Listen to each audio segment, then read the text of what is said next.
ito po ay Map. talagang pamalo. Map? Ay, map pala.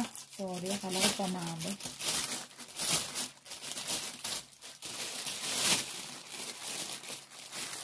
Okay, so ito po yung handle. At ito din po yung map mismo. So,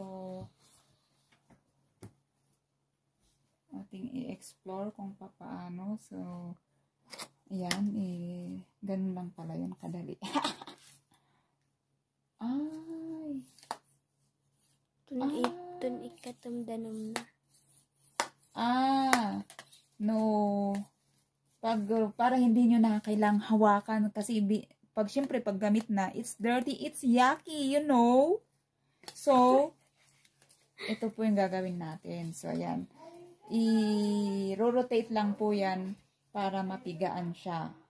Oh, okay. So, yun na pala yun. So, yan. Mag-map ka na. So, parang mahaba kasi nga, igaganon mo siya. At may lock pala doon. And then, i-rotate mo siya para mapigaan. Yan. Hanggang sa higpit na higpit para mapigaan. So, yun, di ba?